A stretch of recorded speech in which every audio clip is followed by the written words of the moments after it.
Hello, and welcome to My Stock, your stock/inventory management add-on for ServiceM8. First, let's access My Stock from Account menu, Add-ons, and then click My Stock. This is the Stock Manager's working zone. The first item is warehouses/vans. You can maintain your warehouses or vans here. You can create a new warehouse or van by clicking on the Create Warehouse button. Enter the warehouse/van name, address, and any notes you would like to add for this warehouse or van. If you assign a staff member to this van, it means that when this staff member opens the My Stock add-on from a job, My Stock will automatically compare materials required on the job card with the stock in this van. We will go through it in more details later. Please note that you can assign multiple staff members to one van, but one staff member cannot be assigned to multiple vans.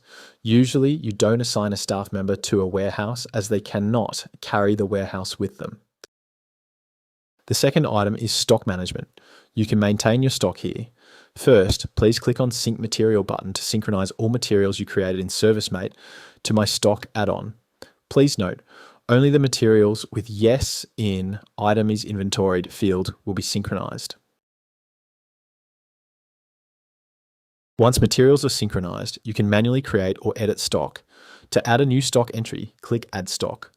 From there, select a warehouse, enter the item code or name, and choose the item from the pop-up list. Specify the quantity and enter the cost. Finally, click Save Stock to store the entry. Ideally, you only need to use the Add Stock feature once to create your initial stock. After that, you shouldn't need to manually edit your stock in most cases. You can use the Move button to move your stock from one warehouse to another. You just need to click on the Move button, enter the quantity to move, and select the warehouse to move it to.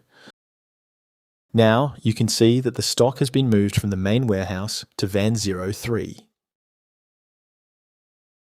The third item is Stock Trace. This feature allows you to trace stock changes on any selected material across all warehouses or within a single warehouse.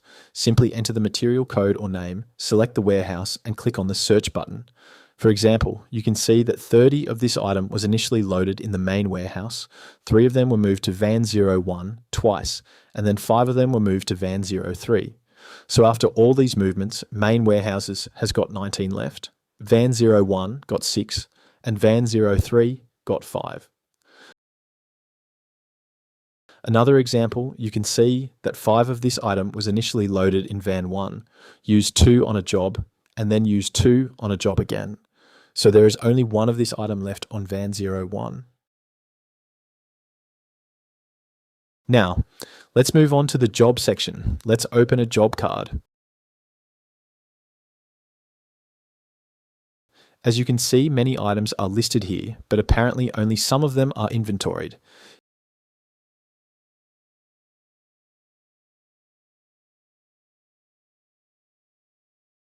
If you have been allocated a warehouse, you will see this screen. The first tab is Items to be used. This tab compares the items on the job card with the stock in your allocated van. If the stock in your van is sufficient, you can simply tick it. If the stock is insufficient, an insufficient stock tag will be shown, and you won't be able to use the required quantity directly on the job. The maximum quantity you can use is the quantity in van. Please note that you can only use items listed on the job card.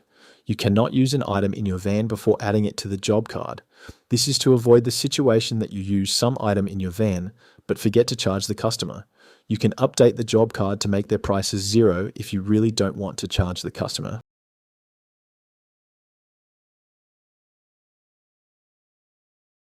No matter if an item's stock in van is sufficient or not, you can always request it as you might want to restock your van anyway. You can simply tick the items and edit the quantity to request stock. Once you click on the Request Stock button, the stock request will be sent to the Stock Manager. Now, let's go back to the Stock Manager's working zone. In the Stock Requests section, you can see all stock requests listed here. You can either approve or reject them. Once approved, you can add them to a purchase order if you don't have enough stock or want to backfill them.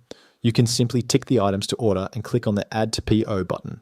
In the pop-up dialog box, select the supplier and submit it. The PO will be created.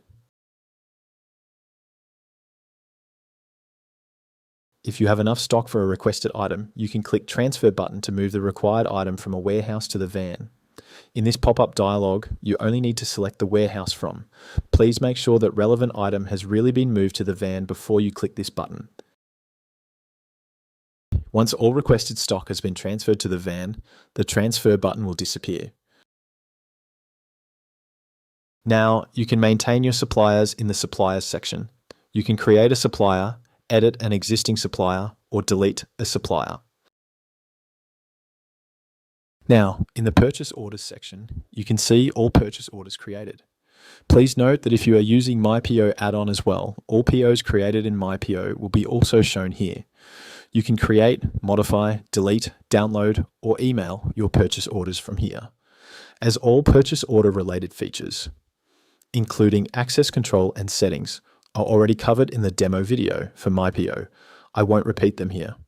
Please watch the MyPO demo video and contact us if you have any questions. Thanks for watching.